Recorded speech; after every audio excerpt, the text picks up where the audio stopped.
کہ جس نے کپڑے اتار دیے اور اویسی صاحب چھینٹے. مسلم قوم کی بے شعوری کا حال یہ ہے کہ اگر یہاں کوئی کعبہ بنانے کا اعلان کر دے تو انشاءاللہ اس سے زیادہ مسلم قوم کی بے شعوری کا عالم یہ ہے کہ اگر کوئی بھارت میں کعبہ بنانے کا اعلان کر دے تو وہ غدار ہمایوں کبیر سے زیادہ کامیاب ہو جائے گا. مولانا سجاد نعمانی. السلام علیکم ورحمۃ اللہ وبرکاتہ. جی ہاں ناظرین، آج ہم بات کرنے والے ہیں ایک اہم خبر کے بارے میں جو ابھی حال ہی میں مولانا سجاد نعمانی صاحب کا ایک انٹرویو خوب وائرل ہو رہا ہے بنگال کے تعلق سے. ناظرین، آپ کو بتائیں کہ مغربی بنگال کے سیاسی منظرنامے اور مسلمانوں کے جذبات سے جڑے ایک انتہائی حساس معاملے پر معروف عالم دین اور All India Muslim Personal Law Board کے رکن مولانا خلیل الرحمن سجاد نعمانی صاحب نے اپنی خاموشی توڑ دی ہے.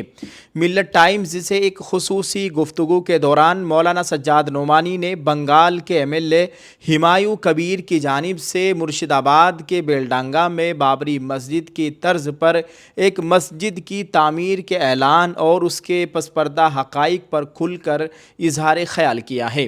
مولانا سجاد نعمانی نے ہمایوں کبیر کے اس قدم کو سخت تنقید کا نشانہ بناتے ہوئے اسے غداری، نفاق اور غلامانہ ذہنیت کی بدترین مثال قرار دیا ہے.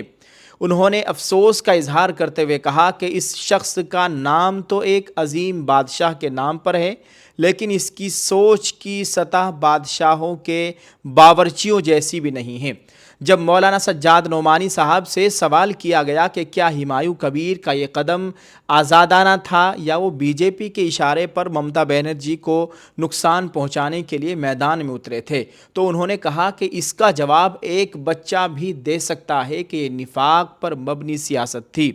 قوم کی جذباتی کیفیت پر تبصرہ کرتے ہوئے مولانا سجاد نعمانی نے انتہائی درد مندی کے ساتھ کہا کہ ہماری ملت میں بے شعوری اس حد تک بڑھ چکی ہے کہ اگر یہاں کوئی کعبہ بنانے کا اعلان کر دے تو وہ اس سے بھی زیادہ کامیاب ہو جائے گا.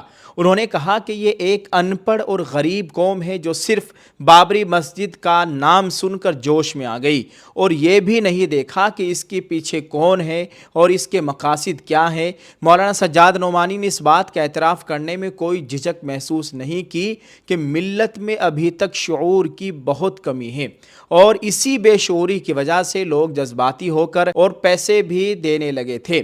اس پورے معاملے میں مسلم قیادت یا مسلم پرسنل لاء بورڈ کی خاموشی پر جب ان سے سوال ہوا تو انہوں نے واضح کیا کہ وہ بورڈ کے ایک معمولی رکن ہیں اور انہیں پالیسی سازی کے حوالے سے بات کرنے کا حق نہیں ہے، اس لیے اس کا جواب بورڈ کے صدر اور جنرل سیکریٹری سے ہی طلب کیا جانا چاہیے.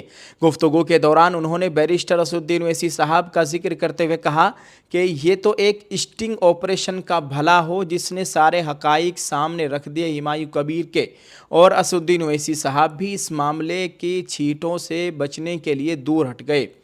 یعنی اویسی صاحب بھی اس معاملے میں پیچھے ہٹ گئے. یعنی بروقت اویسی صاحب نے ہمایوں کبیر سے اپنا گٹھ بندھن توڑ لیا تھا، اپنی حمایت واپس لے لی تھی.